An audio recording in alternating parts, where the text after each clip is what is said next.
Balls off for my soldier gameplay. Hello.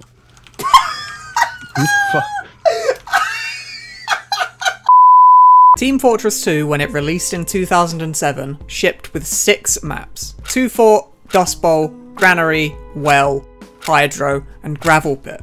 Quite frankly, any one of these 6 maps could have been the subject of this video. Other than Gravel Pit, actually. I think Gravel Pit's a good map, despite how unpopular it is. It's very underrated. But other than Gravel Pit, all of these maps are pretty badly designed. Some, of course, are a lot more deserving of the criticism than others. Granary actually sees play in 6 vs 6 tournaments, but Granary still isn't a good map. TF2 was designed for 12 vs 12 gameplay, and Granary is not well suited to that game mode. Granary is only a balanced map when you limit the team sizes, limit how many of each class can be played, and limit weapon unlocks down to just stock and a few exceptions. It's basically an accident that Granary happened to work well in 6v6.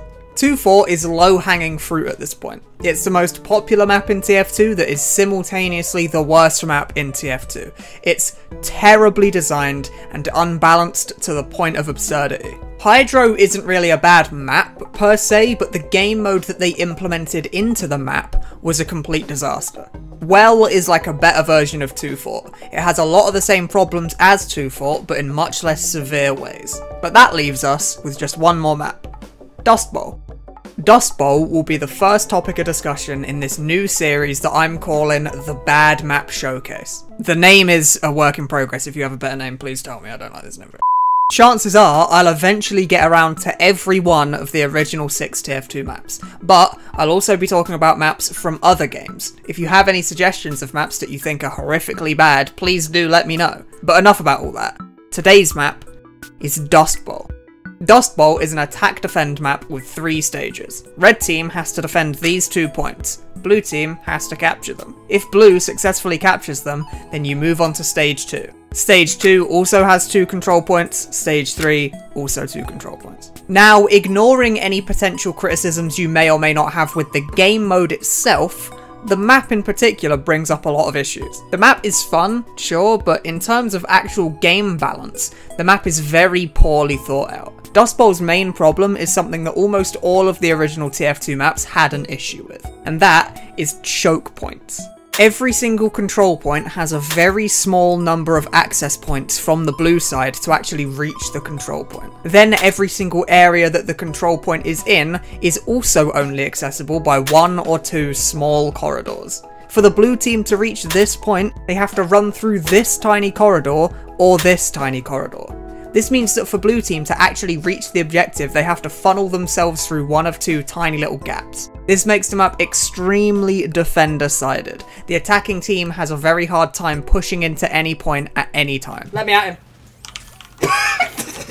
Any defending class with projectiles can just hold left-click down one of these choke points and they'll zone out anyone who wants to push through.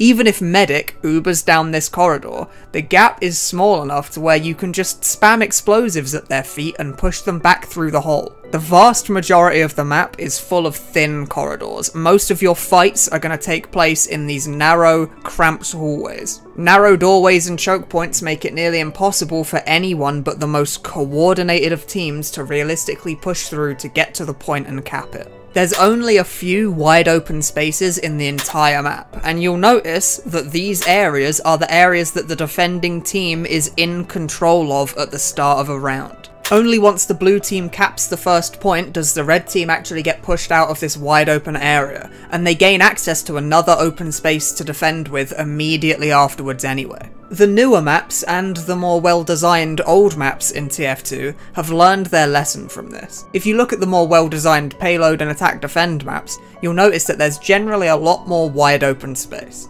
There's a lot more routes for the attackers to flank the defending team. When there are choke points, there are also multiple other routes that you can try and use to chip away at the enemy's defences. Now, these maps aren't perfect, of course. The last point of Upward, for example, has a very Dust Bowl-esque problem going on, but at least it's only the last point.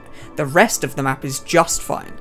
The entire map of Dust Bowl is full of this problem. And when a map has a ton of choke points that are easy for explosive classes to spam through, that's when the engineers show up. If the map wasn't already defender-sided enough, there are also a large number of really good sentry spots in Dustbowl, in these spaces surrounding all of the points. The fact that the blue team already has a difficult time pushing past all of the spam means that these sentry nests are even harder to destroy than they already would have been to begin with. If an Uber can barely push through this choke point because of all of the rockets, how are they ever meant to dream of even touching a sentry nest? You might think that the spy might be able to, sneak past, get to the engineer, sap the sentry. But the spy, even if he's invisible, still has to smush himself through this tiny corridor that will likely get him accidentally blown up by a random rocket that hits his feet. Of course, sometimes blue team will push through. Sometimes they'll win. But this is TF2 casual we're talking about. The high levels of incompetence means that literally anything can happen, but the majority of the time,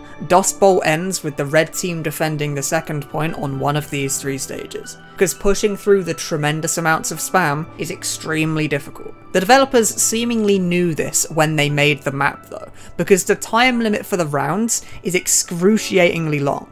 The only reason I can really surmise why they would make the timer so long is because they know the blue team has a hard time pushing, so they give them a lot of time to keep trying. Because the time is so long, the red team has to defend for a very, very long time, which gives the blue team a lot more time to exploit any potential mistakes that red might make so that they can get their push onto the point. But this is not really the best fix to the problem, as you can imagine. The fact that the defending team has an easier job is a result of the way the map is designed.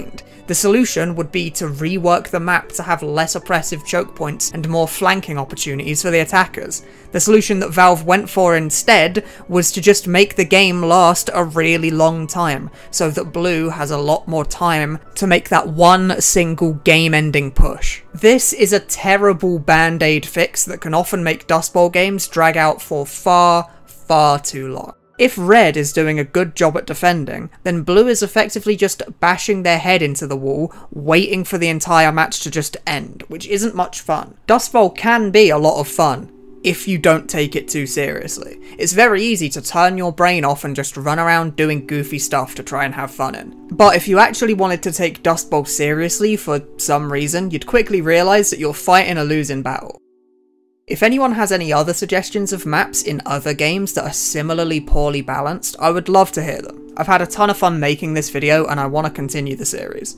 Also, something about the YouTube algorithm or something, like and subscribe, I don't know.